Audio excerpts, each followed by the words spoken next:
Bacaan dari kitab Keluaran. Hauslah bangsa itu akan air di sana.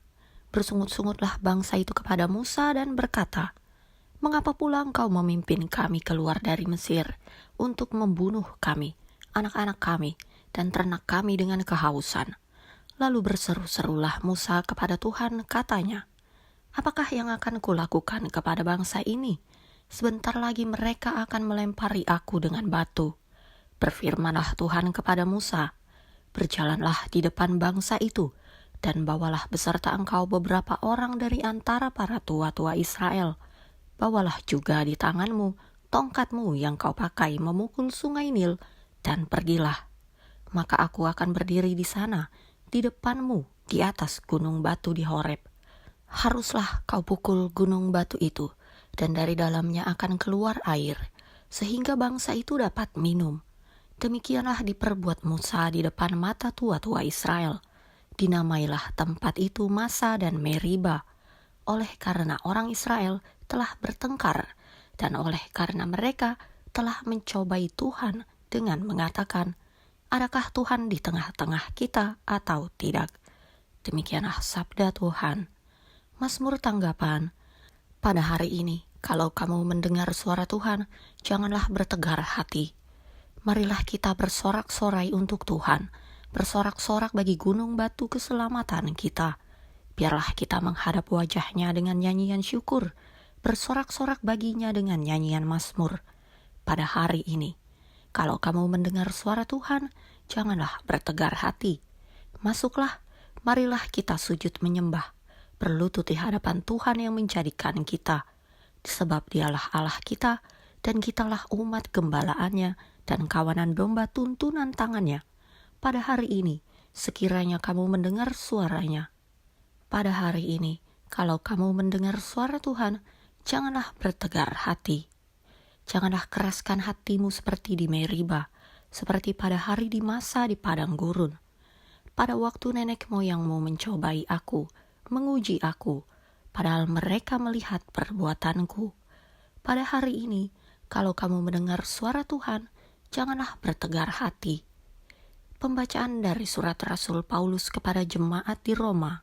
Sebab itu, kita yang dibenarkan karena iman, kita hidup dalam damai sejahtera dengan Allah oleh karena Tuhan kita Yesus Kristus. Oleh Dia, kita juga beroleh jalan masuk oleh iman kepada kasih karunia ini. Di dalam kasih karunia ini, kita berdiri dan kita bermegah dalam pengharapan akan menerima kemuliaan Allah. Dan pengharapan tidak mengecewakan, karena kasih Allah telah dicurahkan di dalam hati kita oleh Roh Kudus yang telah dikaruniakan kepada kita. Karena waktu kita masih lemah, Kristus telah mati untuk kita, orang-orang durhaka, pada waktu yang ditentukan oleh Allah. Sebab tidak mudah seorang mau mati untuk orang yang benar, tetapi mungkin untuk orang yang baik ada orang yang berani mati. Akan tetapi Allah menunjukkan kasih-Nya kepada kita oleh karena Kristus telah mati untuk kita ketika kita masih berdosa. Demikianlah sabda Tuhan. Bacaan Injil menurut Santo Yohanes. Maka sampailah ia ke sebuah kota di Samaria yang bernama Sikar dekat tanah yang diberikan Yakub dahulu kepada anaknya Yusuf. Di situ terdapat sumur Yakub. Yesus sangat letih oleh perjalanan. Karena itu ia duduk di pinggir sumur itu. Hari kira-kira pukul 12. Maka datanglah seorang perempuan Samaria hendak menimba air. Kata Yesus kepadanya, "Berilah aku minum." Sebab murid-muridnya telah pergi ke kota membeli makanan. Maka kata perempuan Samaria itu kepadanya, "Masakan engkau, seorang Yahudi, minta minum kepadaku, seorang Samaria?" Sebab orang Yahudi tidak bergaul dengan orang Samaria. Jawab Yesus kepadanya, "Jikalau engkau tahu tentang karunia Allah dan siapakah Dia yang berkata kepadamu, 'Berilah aku minum,' niscaya engkau telah meminta kepadanya, dan Ia telah memberikan kepadamu air hidup." Kata perempuan itu kepadanya, "Tuhan, engkau tidak punya timba, dan sumur ini amat dalam. Dari manakah engkau memperoleh air hidup itu? Adakah engkau lebih besar daripada bapa kami Yakub, yang memberikan sumur ini kepada kami, dan yang telah minum sendiri dari dalamnya, ia serta anak-anaknya dan ternaknya." Jawab Yesus kepadanya, "Barang siapa minum air ini, ia akan haus lagi. Tetapi barang siapa minum air yang akan kuberikan kepadanya, ia tidak akan haus untuk selama-lamanya. Sebaliknya, air yang akan kuberikan kepadanya akan menjadi mata air di dalam dirinya, yang terus-menerus memancar sampai kepada hidup yang kekal." Kata perempuan itu kepadanya, "Tuhan, berikanlah aku air itu, supaya aku tidak haus dan tidak usah datang lagi ke sini untuk menimba air." Kata Yesus kepadanya, "Pergilah, panggillah suamimu dan datang ke sini." Kata perempuan itu, "Aku tidak mempunyai suami." Kata Yesus kepadanya, "Tepat katamu, bahwa engkau tidak mempunyai suami, sebab engkau sudah mempunyai 5 suami, dan yang ada sekarang padamu bukanlah suamimu. Dalam hal ini engkau berkata benar." Kata perempuan itu kepadanya, "Tuhan, nyata sekarang padaku bahwa engkau seorang nabi. Nenek moyang kami menyembah di atas gunung ini, tetapi kamu katakan bahwa Yerusalemlah tempat orang menyembah." Kata Yesus kepadanya, "Percayalah kepadaku, hai perempuan, saatnya akan tiba bahwa kamu akan menyembah Bapa bukan di gunung ini dan bukan juga di Yerusalem. Kamu menyembah apa yang tidak kamu kenal, kami menyembah apa yang kami kenal, sebab keselamatan datang dari bangsa Yahudi. Tetapi saatnya akan datang, dan sudah tiba sekarang, bahwa penyembah-penyembah benar akan menyembah Bapa dalam roh dan kebenaran, sebab Bapa menghendaki penyembah-penyembah demikian. Allah itu roh, dan barang siapa menyembah Dia, harus menyembahnya dalam roh dan kebenaran." Jawab perempuan itu kepadanya, "Aku tahu bahwa Mesias akan datang, yang disebut juga Kristus. Apabila ia datang, ia akan memberitakan segala sesuatu kepada kami." Kata Yesus kepadanya, "Akulah Dia yang sedang berkata-kata dengan engkau."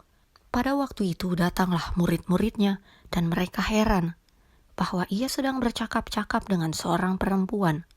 Tetapi tidak seorang pun yang berkata, "Apa yang engkau kehendaki?"